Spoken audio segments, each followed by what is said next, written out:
개인적으로 생각을 해보지 말고 객관적으로 생각을 해볼 때 이것이 투명하고 공정하게 절차가 이루어졌냐를 여쭙고 있는 겁니다. 제가 이거를 한번 경험을 해봤기 때문에 그 경험을 통해서 말씀드리면은 저는 뭔가 저한테 불공정하다거나 아니면은 특혜가 있다거나라고 생각하지는 않고 됐습니다. 있습니다. 근데 이임생 이사가 찾아가서 불공정한 절차에 의해서 감독이 감독직에 임명이 됐다. 그랬을 경우는 어떻게 하시겠습니까? 의원님, 그것이 확인된다면 어떻게 하세요? 그에 대해서만 얘기해 주세요. 의원님 지금 저희는 월드컵 예선을 코앞에 놓고 있습니다. 그러니까 예선을 코앞에도 그 예, 문제가 아니라요. 선서 본인은 국회 문화체육관광위원회가 실시하는 현안 질의에서 증언을 함에 있어 국회의 증언 감정 등 관련 법률 제7조 및 제8조와 같이 양심에 따라 숨김과 보탬 없이 사실 그대로 말하고 만일 진술이나 서면 답변에 거짓이 있으면 위증의 벌을 받기로 맹세합니다. 자, 벤투 감독 선임 과정에서 김판곤 당시 위원장한테 설정한 기준에 부합하고 철학과 부합하다면 확신을 가지고 진행을 하라. 이렇게, 나온 카톡 내용인가요? 네. 이 메신저 내용이 있어요. 네. 맞죠? 본인 거? 네, 맞습니다. 네. 증인이 한국 축구 철학과 시스템 유지 중요하게 생각하는 것으로 보입니다. 클린스만 감독 선임 과정에서는 당시의 기준이 무너졌다 이렇게 또 생각을 하는 모습들이 보이는데요. 과연 이 시점에 왜 우리가 이 대표팀 감독을 뽑아야 하는지 그 정 과정 그리고 그 후에 문제들이 일어났다는 것을 정확히 지적을 하고 있습니다. 맞습니까? 네. 네. 그러면 증인은 본인이 감독으로 선임된 이번 과정에 대해서 공정하게 이루어졌다고 보시나요? 투명하게? 저는 제가 한 번도 대표팀 감독을 한다라고 얘기하지 않았습니다. 아니요, 감독의 개인적인 생각을 물어보는 겁니다. 개인적으로는 네, 클린스만 감독을 선임할 때와 마찬가지로 이 선임 과정 중에 문제에 대해서 개인적으로 생각을 해보지 말고 객관적으로 생각을 해볼 때 이것이 투명하고 공정하게 절차가 이루어졌냐를 여쭙고 있는 겁니다. 제가 이거를 한번 경험을 해봤기 때문에 그 경험을 통해서 말씀드리면은 저는 뭔가 저한테 불공정하다거나 아니면은 특혜가 있다거나라고 생각하지는 않고 됐습니다. 근데 이임생 이사가 찾아가서 감독을 해보시는 게 어떠냐 이렇게 제안을 하잖아요. 그게 전력강화위원회에서 이루어진 게 아니지 않습니까?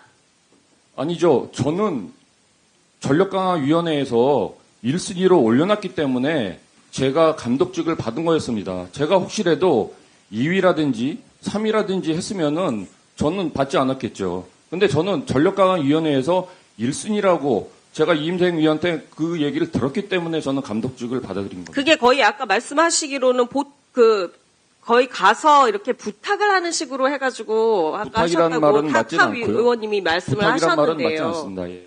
네. 그런 과정들이 다 공개된 그런 위원회 내의 회의 시스템으로 해서 회의록이 분명히 있고 이런 과정으로 되질 않은 거기 때문에 지금 공정하다고 안 보는 것입니다.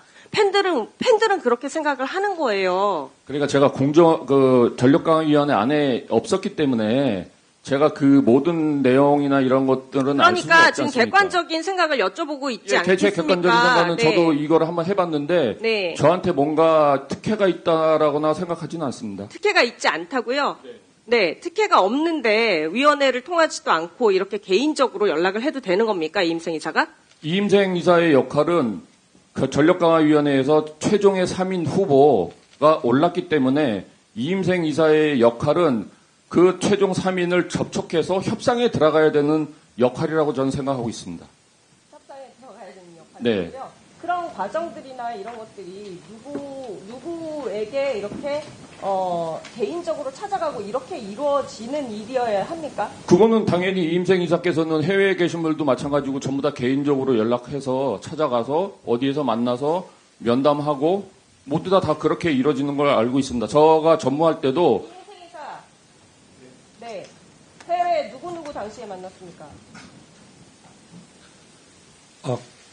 왜 바로 대답 못하시죠? 아니, 날짜를 기억하려고 그랬어요. 날짜가 아니라 당시에 홍명보 감독이랑 지금 홍명보 감독이 말씀하신 유럽에 가서 거스포엣을 만나고요. 그 다음에 다비드 바그드를 만나고 그리고 5일 날은 홍명보 감독님을 만났습니다. 자, 김재훈 의원님, 예, 본인은 절차적으로 합법적인 절차에 의해서 선임이 됐다고 하셨는데 만약에 절차에 위법이 발생해서 불공정한 절차에 의해서 감독직에 임명이 됐다. 그랬을 경우는 어떻게 하시겠습니까? 의원님, 그것이 확인된다면 어떻게 하세요? 그에 대해서만 얘기해 주세요. 의원님 지금 저희는 월드컵 예선을 코앞에 놓고 있습니다. 그러니까 예선을 코앞에 두고 그 예, 문제가 아니라요. 제가 물어보는 것은 불공정한 절차에 의해서 감독이 선임이 된 것이 확인되었을 때 어떻게 하실 거냐고요. 저는 제가 이 일을 한번 해본 경험으로서 예 아니오로만 답하세요. 불공정하지 않다고 생각을 하고 있습니다. 그래서 저는 그러면 불공정한 절차에 의해서 임명이 됐으면은 남은 기간 동안 팀을 강하게 만들어서 월드컵에서 좋은 결과 내는 게 저의 그러니까 팀을 임무라고 강하게 생각하고 만들 수 있습니다. 있는 그 감독은 홍명보 감독만 있는 건 아니에요. 맞습니다. 예. 불공정한 절차에 의해서 임명된 감독이 제대로 된 리더십을 발휘할 수 있는지 지금 축구인들이 다 의구심을 보이고 있잖아요. 이번 두 경기에서는 특별히 문제가 나오지는 않았습니다. 두 경기의 첫 번째 경기는 어땠는데요? 첫 번째 경기는 결과는 좋지 않았습니다.